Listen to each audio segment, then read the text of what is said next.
Well, hello, and welcome back to another exciting edition of Coffee with Stephen.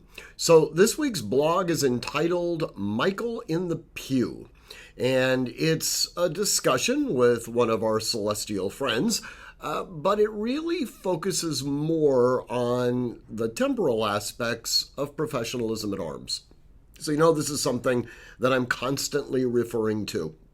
We talk about it in the context of stoicism or maturity or things like that. But there's also potentially a more dynamic ethical component associated with this.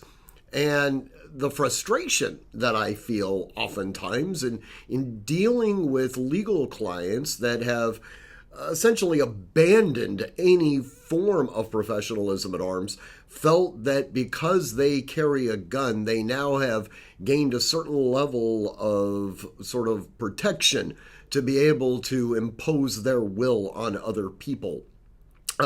Regardless of what the other person was doing, whether or not this was something that actually had risen to the level where deadly force became an appropriate response. In fact, they typically would argue, well, no, deadly force was not a particular, appropriate response, but simply showing him my firearm wasn't deadly force. It was simply letting him know that I had the means of backing up my request.